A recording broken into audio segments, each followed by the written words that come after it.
warahmatullahi wabarakatuh. Alhamdulillah ya, hari ini kita dapat kuliah tentang dermatomuskuloskeletal dari sisi patologi anatomi ya.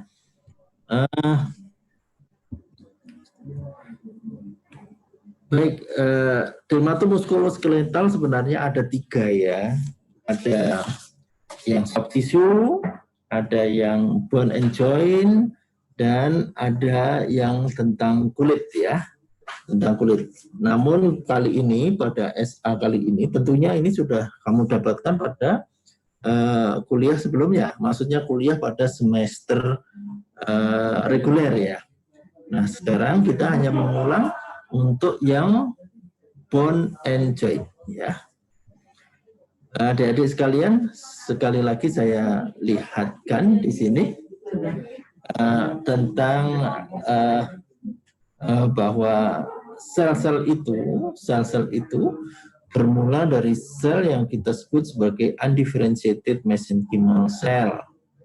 Kemudian dia akan berkembang menjadi sel-sel sesuai dengan jaringannya, seperti fibroblast menjadi jaringan ikat ya, kemudian bisa menjadi jaringan lemak, jaringan tulang rawan, jaringan tulang, otak, kok otak ini bukan ya, jaringan tulang ya tentunya, sel-sel tulang tentunya, kemudian mesotel, endotel, smooth muscle, macam-macam ya.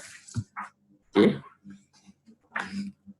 Jadi itu awalannya dari sel-sel undip mesenchymal cell. Kalau di jaringan normal ternyata masih ada sel-sel undip mesenchymal cell, maka kita perlu ini bahwa ini sel ganas. Jadi kalau sel ganas biasanya selnya masih sel yang semula atau sel yang muda. Baik, kita bicara masalah dan osteoblast. Nah, kontroblas ini tentunya nanti yang akan menjadi kondrosit, osteoblast tentunya akan menjadi osteosit atau tulang keras ya, ini tulang rawan. Manakala di dalam tulang tersebut, misalkan tulang rawan dan tulang keras ini terus masih ada osteoblast, nah itu yang disebut keganasan ya. Ini ada beberapa sel-sel ya yang dari epiphyseal plate dan sebagainya ini ya menunjukkan ada perkembangan daripada kartilago ya, atau yang terakhir ini adalah zona osifikasi. Yang jelas begini ya bentuknya. Coba kita lihat penyakit-penyakitnya. Baik adik-adik, kita lihat osteomyelitis. Oke. Bentar ya adik-adik. Oke.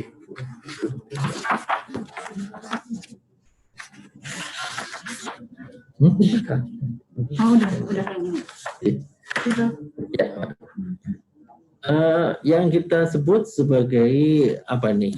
Osteomyelitis.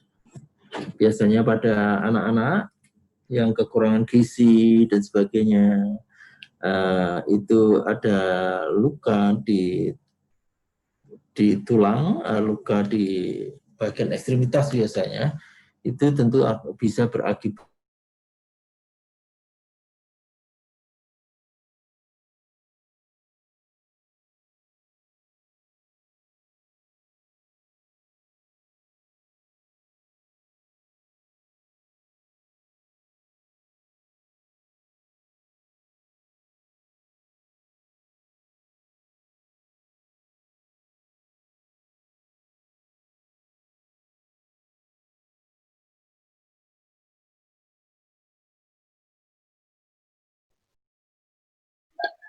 Maaf dokter, suaranya hilang.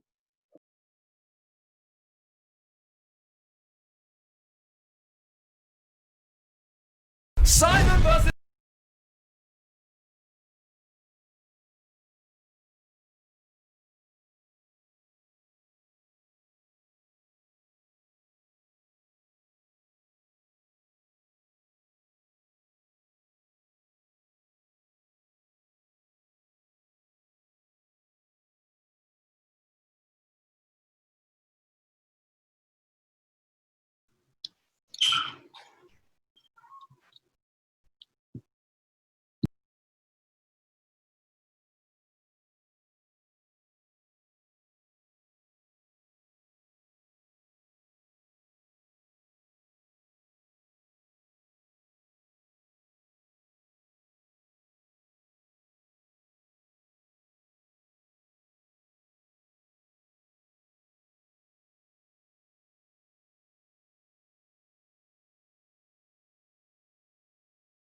Adilah, mana Adilah?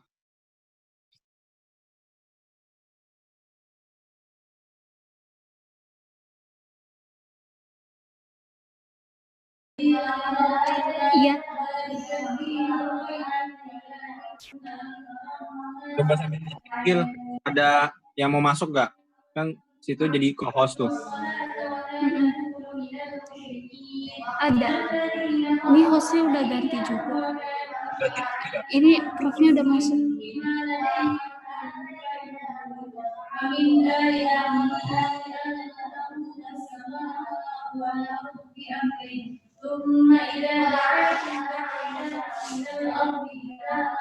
Halo, Assalamualaikum. Salam, Prof. Ganti komputer nih. Tadi macet tuh komputernya yang sebelah itu, bisa lihat ya. Nah, ini komputernya macetnya. Saya ganti dulu ya. Saya akan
apakah bisa terlihat sekarang? Ya, Prof. Bisa lihat ya? Sudah, Prof. Baik, kita lanjutkan aja ya.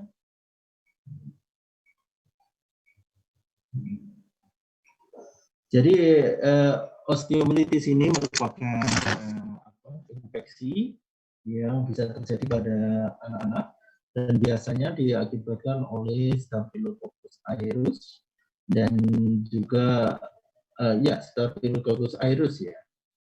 Dan biasanya bisa mengenai pada tulang panjang maupun pada vertebrae ya. Dan kalau terjadi infeksi ya tentunya tulang menjadi rapuh ya karena terjadi iskemik, kemudian pada anak-anak terjadi abses.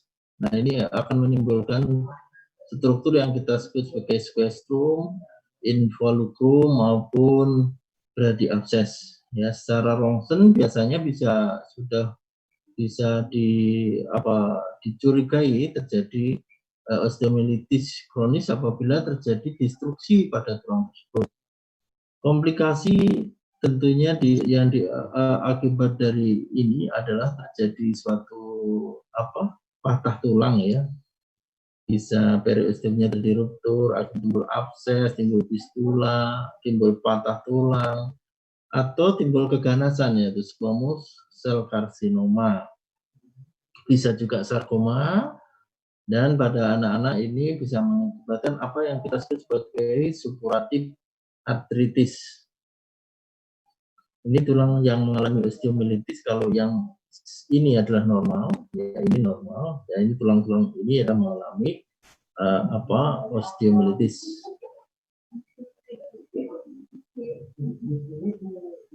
Ya ini permukaan tulang yang mengalami osteomielitis ya. Timbul fistula dan biasanya kalau osteomielitis pada tulang itu biasanya dia akan nembus pada kulit luarnya sehingga timbul suatu keadaan yang kita sebut sebagai fistula ya. Ya, tanda khasnya itu ada fistula. Osteomyelitis selain tadi itu banyak juga terjadi yang kita sebut sebagai osteomyelitis tuberkulosis ya. Ini sering terjadi di spine atau vertebra ya, yang kita sebut sebagai vertices ya. Bisa juga di mana itu, di dengkul atau di mana lah gitu ya. Sekarang adalah patah, dan tentunya patah ini biasanya diajarkan di bedah ya. Ada yang kita sebut sebagai patah yang komplit, ada yang patah tertutup, ada yang communicated dan sebagainya. Ini banyak yang patah ya. Tapi biasanya kalau kita tidak begitu patah ya. Ada yang fraktur displasia, ada yang fraktur patologis, ada yang fraktur spiral karena terpelintir dan sebagainya ya. Kalau fraktur patologis itu dengan keadaan sedikit saja, itu aktivitas sedikit ternyata bisa mengalami patah. Ini memang harus dicurigai ya, dicurigai ada patologi di tempat lain. Ya, tentunya fraktur tersebut ada tahap-tahap penyembuhannya ya. Dan nanti adik-adik bisa baca sendiri bagaimana tahap dari fraktur tersebut bisa menjadi tulang yang baik lagi. Kenapa pada prinsipnya tulang kalau itu disambungkan, ya tulang yang patah disambungkan itu biasanya akan menyatu, ya. Namun menyatunya posisinya mungkin tidak baik, lokasinya tidak baik, tidak pas dan sebagainya, sehingga menimbulkan fungsi yang baik juga. Sehingga fraktur ini yang benar-benar dilihat, ya harus benar-benar dilihat, diperbaiki, kalau perlu dioperasi. Ya. Tumor tulang ya adik-adik ya.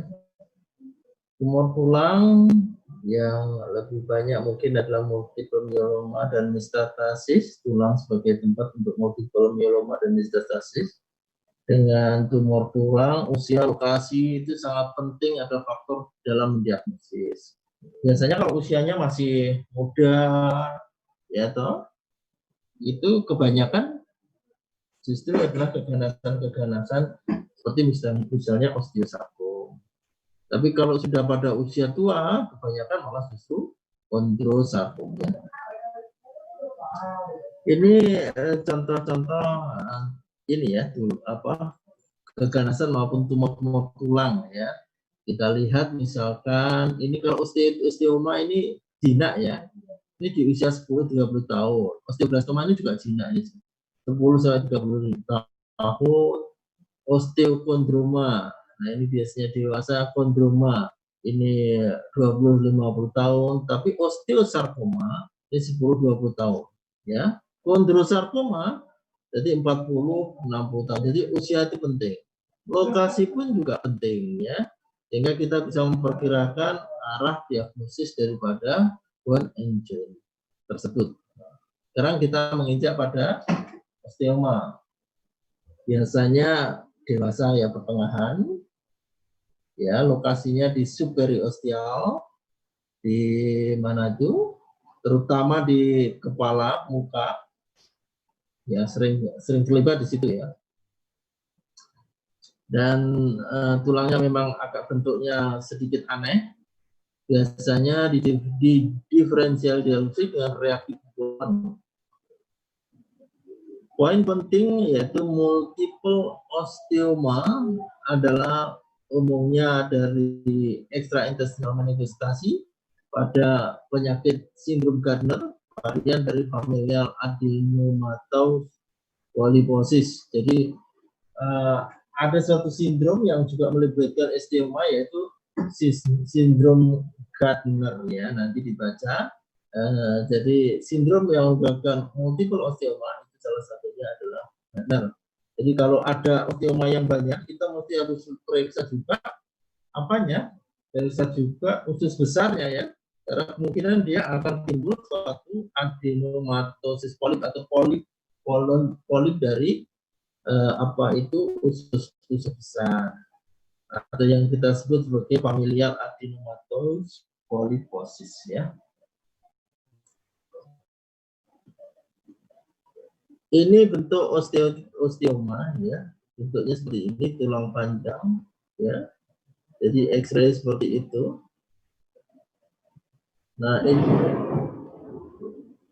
ada hujan ya.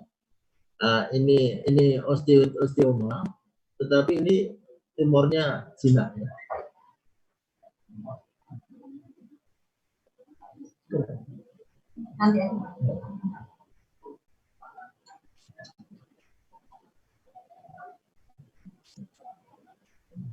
Ada lagi yang kita sebut dengan osteoblastoma. Ya, secara gross, osteoma itu mempunyai sebuah sentral nidus yang dikelilingi oleh reaktif bone. Secara mikros, kedua tumor ini secara random terkoneksi dengan trabekula oleh osteoblast ya. Secara klinis osteoma ini disebut apa? Kelebihan dari prostaglandinosis dan sebagainya. Patofisiologinya seperti itu. Ada responsif dari suatu aspirin dan sebagainya. Osteoblastoma ini dihasilkan nyeri, tetapi kemudian nyeri itu tidak berespon dengan suatu pemberian aspirin gitu ya.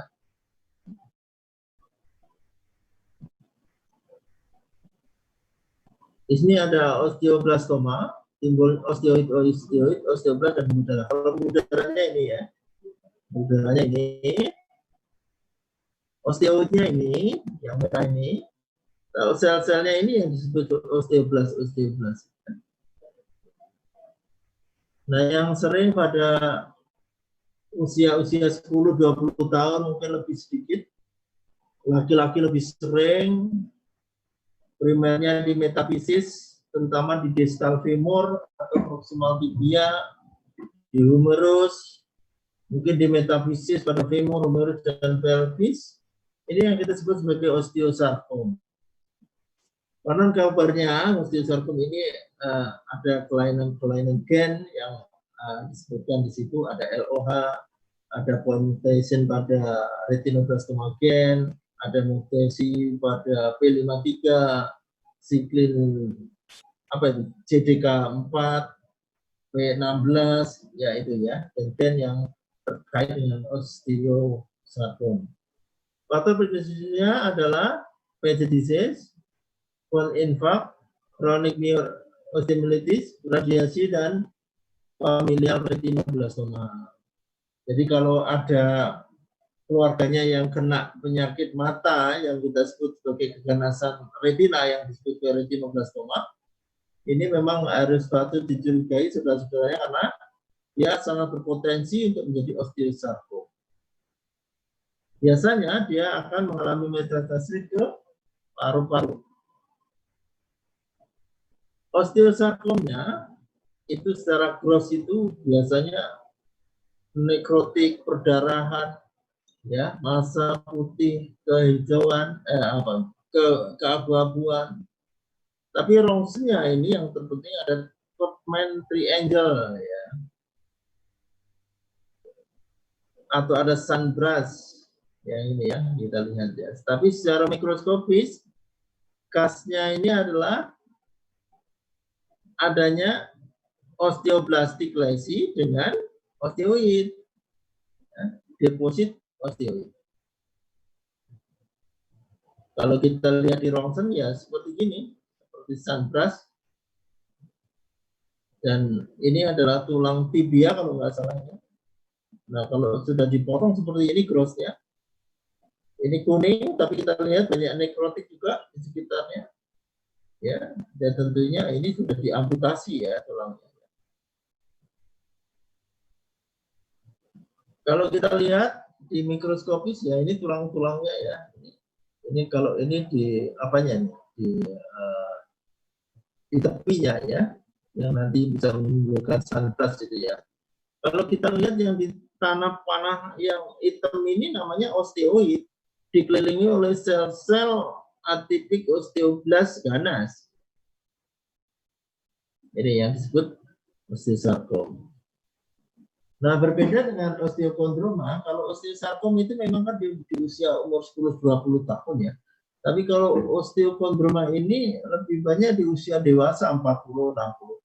Jadi kalau ada kelainan tulang di situ dewasa ya kita akan lebih berpikir bahwa itu suatu keganasan pada laki-laki. Tempatnya hampir sama di metafisis, juga pertumbuhan pretubular, ya dapat soliter bisa multiple. Konon kabarnya ini akan agen EXT ya, bisa secara sporadik dan bisa juga secara herediter.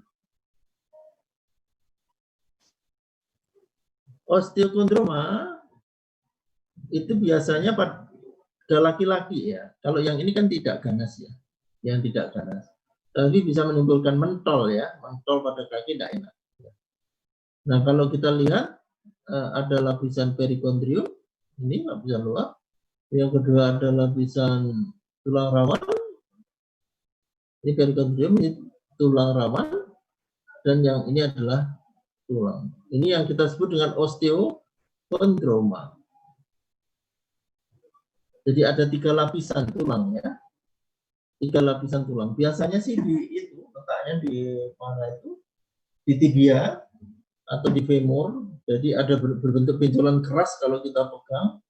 Dan kalau dipotong dan kemudian dipotong itu hanya dipotong tumornya ya. Kalau yang ini mah dipotong tumornya, bukan dipotong tulang. Ini akan terlihat 3 lapis ya, perikondrium, tulang rawan, dan lapisan tulang. Kalau kondroma itu tentunya ya jinak ya, tumor jinak ya, tumor jinak dari tulang rawan ya. Hampir semuanya di metafisis ya, hampir sama. Dan ini dikaitkan kalau kondroma ini yang multiple itu dikaitkan dengan Ollier syndrome. Kalau dikaitkan dengan hemangioma, dengan multiple endoderma itu disebut fusi syndrome. Ya. Kondroma itu secara mikroskopik ya berupa nodul kartilage, tulang rawan. Ya. Ronsen itu batasnya tegas ya. Kalau batasnya sudah tidak tegas, itu cenderung ganas. Enkondroma jika mereka ada lokasinya di subperiosteal. Itu disebut enkondroma. Nah bentuknya seperti ini enkondroma itu. Ini tulang-tulang rawannya. Kemudian ada matriknya yang merah-merahnya adalah matrik. Matriknya hialin. Nah kalau yang ini yang ganas, yang tadi disebutkan di usia 40-60 tahun ya. Dan kalau keganasan tulang pada usia orang tua itu kebanyakan adalah kondrosarkom. Kalau masih muda kebanyakan itu osteosarkom ya. 10-20 tahun, kadang 25 bisa.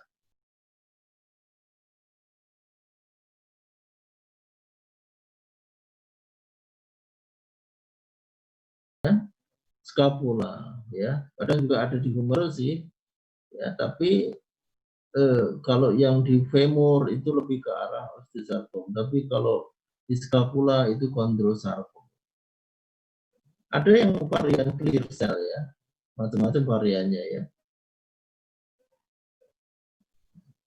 Ada yang konvensional, ada yang clear cell, ada yang dedifferentiated, ada yang mesenchymal chondrosarcoma well differentiated helicatiroid plus small round cell tumor dan sebagainya. Ini secara secara PA ya. Nah ini secara radiologi kita lihat dia menunjukkan scalloping, classic popcorn, scalloping.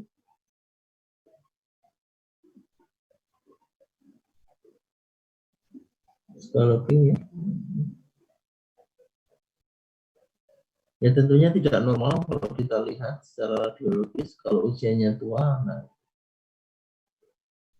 ini adalah yang sudah direseksi ya, jadi A2. Ini keganasannya ya. Dan kalau usia 40-60 jangan dipikir sebagai osteosarkom ya. Kalau ataupun selnya sama-sama bulatnya, kita lebih ke arah bilangnya limfoma ya. Kalau kondrosarkom jelas sel-selnya seperti kondrosit. Ya seperti begini, bentuknya tidak teratur dan sebagainya. Tetapi satu hal yang perlu dicatat adik-adik dalam mendiagnosa apa tumor tulang itu tidak bisa berdiri sendiri. Jadi maksudnya PA itu tidak bisa berdiri sendiri. Harus ada 3 hal yang harus ini. Yang pertama secara klinis gimana? Jadi dokter yang merawat itu, oh ini curiga ganas, oh ganas. Rongsennya seperti apa? Ada rongsen-rongsen yang spesifik untuk menyatakan suatu kondisi. Oh, rongsennya juga curiga ganas. Waktu dilihat di sini juga ganas, maka tiga-tiganya maka kita sebut sebagai keganasan, ya. Kondro 1. Ini sel-selnya apa itu berkelompok-kelompok berbagai ukuran tertanam dalam matrik kondrosit, ya. Nah, kalau melihat begini sudah tidak bagus, ya. Coba kalau kita lihat yang begini. Nah, begini aja sudah agak berbeda kan. Nah, kalau begini kan masih tertata, maka ini kan jinak.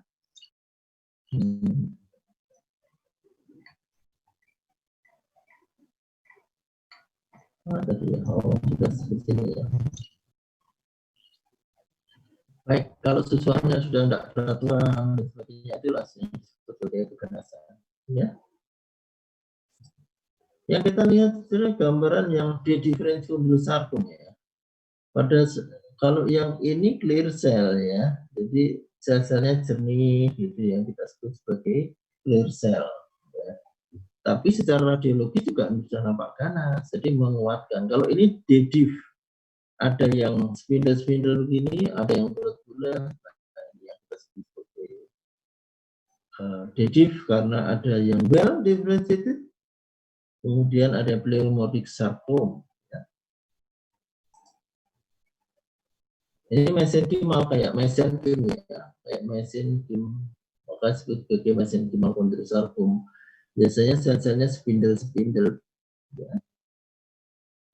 Ini bentuk yang lain, bukan chondrosarcoma, kita bicara tentang fibrous dysplasia. Ya.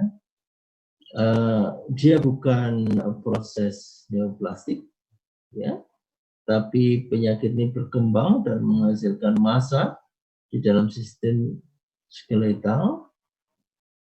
Ada yang mono, ada yang poli, ada yang melibatkan sindrom yang kita sebut sebagai Kuhne-Albrecht syndrome, ya, sedikit sekali, ya.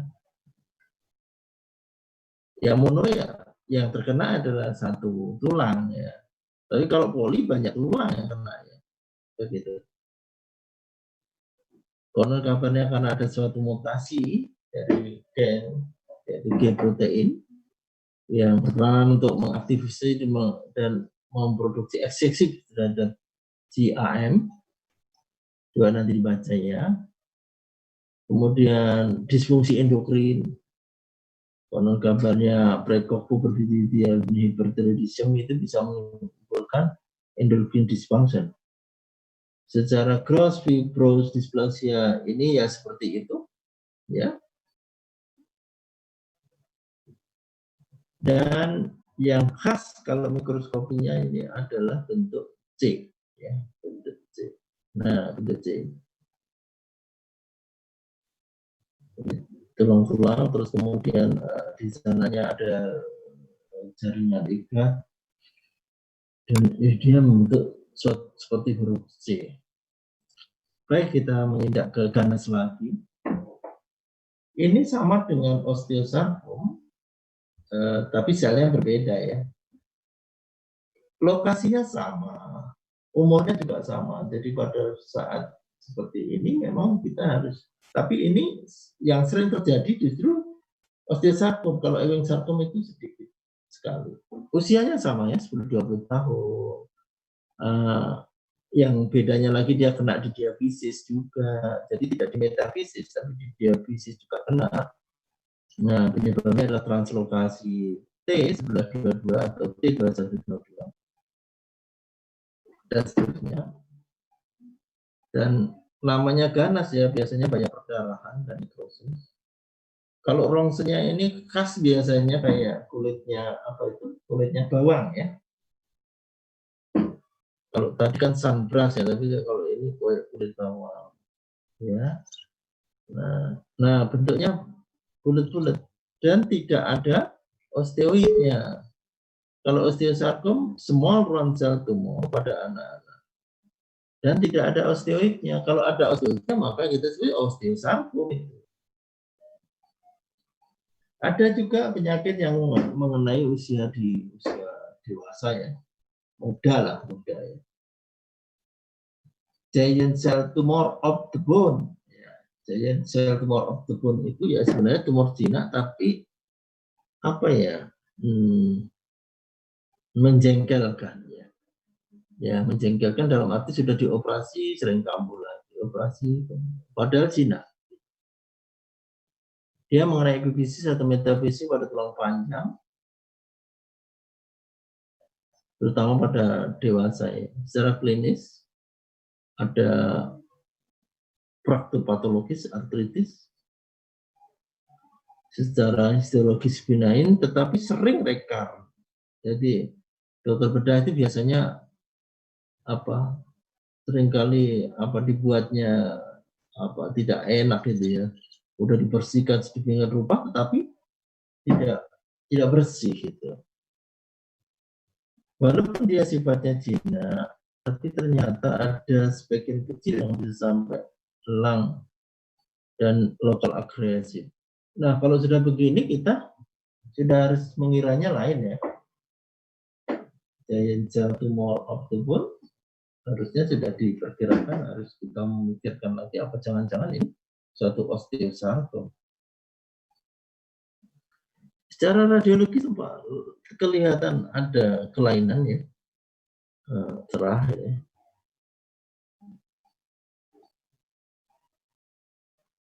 Nah, yang khasnya namanya giant cell tumor ya. Giant itu gede, selnya gede, intinya banyak. Giant cell tumor of the bone. Yang menjengkelkannya sering kali recurrent. Baik, adik-adik kita bicara tentang artritis atau osteoartritis ya. Ini penyakit osteoartritis, penyakit orang tua ya. Dan ini jarang kalau di biopsi ya, kalau artritis ini. Rematik gitu ya. Nah, tapi kalau kita perlihatkan di sini ada sendi-sendi yang harusnya mulus, ini sudah mulai terjadi apa pengeroposan. Dan ini mulai juga ada apa kista-kista ya. Dan timbul kerusakan pada permukaan tulang yang berhubungan dengan tulang lain yang disebut sendi, dan kemudian itu mengakibatkan menjadikan rasa sakit tersendiri. Osteoartritis ya, osteoartritis itu ya penyakit orang tua biasanya. Rheumatoid arthritis ini disebabkan oleh autoimun ya. Dikatakan bahwa ada HLA dan DRP1 alam yang meningkat pada insidensi penyakit ini, dan biasanya menyerang pada usia 40-70 tahun, di mana laki-laki lebih sering daripada perempuan. Kalau melihat di sini metacarpopharyngeal proximal, ini pada sendi-sendi ini kecil ya, antar tulang-tulang kecil. Dan secara gross tampak edematous dan penebalan sinovium. Secara rongsen ada osteopenia, bone erosi dengan dengan space joint yang mendekat ya. Secara mikroskopisnya terjadi peningkatan sel radang, terutama sel B dan sel C, ada pembuluh dural, ada fibrin, ada neutrofil, ada parus, rheumatoid dan sebagainya. Ini kemudian timbul rematik. Kita nyampe jam berapa ya?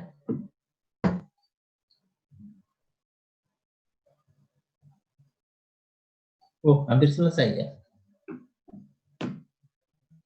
Ini tentang contoh rheumatoid arthritis di mana terjadi peradangan atau inflamasi. Kemudian ada jaringan-jaringan fibrosis dan fusi atau perlekatan antara join yang kita sebut sebagai ankylosis ya. Ini kita kalau membedakan antara osteoartritis dan rheumatoid arthritis ya. Join affected yang terkenanya apa ya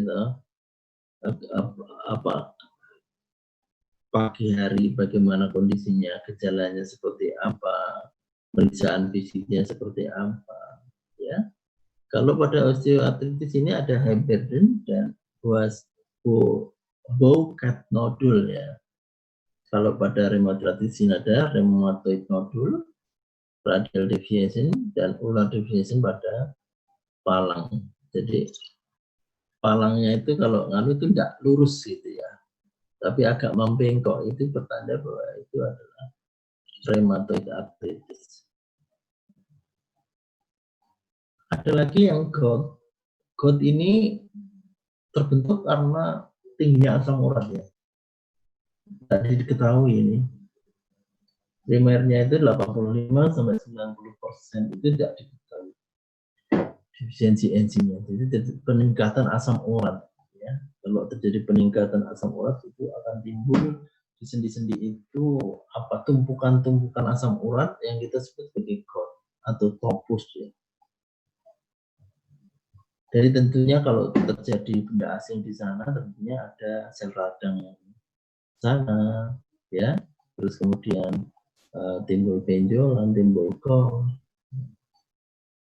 Nah, bisa saja primer karena asam uratnya tinggi, atau justru bisa juga karena penyakit ginjal kronis, ya.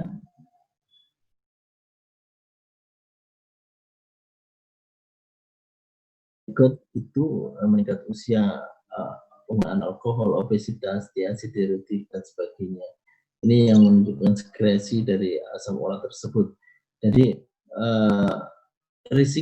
faktor risiko GOUT itu meningkat dengan usia ya. Kalau dia kemudian gemuk atau pengguna alkohol atau sering memakai diuretik, ini bisa timbul suatu asam urat yang ujungnya nanti.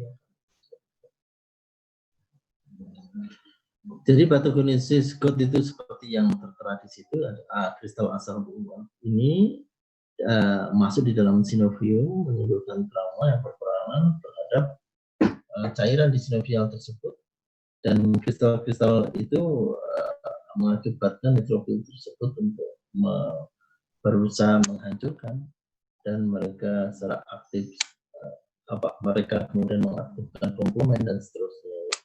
Tapi intinya penyebab GOUT itu adalah asam urat yang tinggi.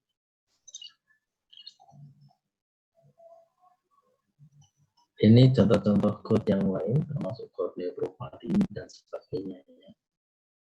Oke, baiklah adik-adik, ini sudah 1 jam. Kita ini nanti pun akan yang diujikan pada saat ujian nanti juga yang ini, yang materi ini, bukan materi yang lain, bukan materi soft tissue atau yang ini. Kalau saya ya, yang saya ujikan adalah ini. Dan nanti ujiannya biasanya sih kayak ujian UAS kemarin ya. Jadi ujiannya adalah online. Ada yang ditanyakan adik-adik? Sebelum kita akhiri.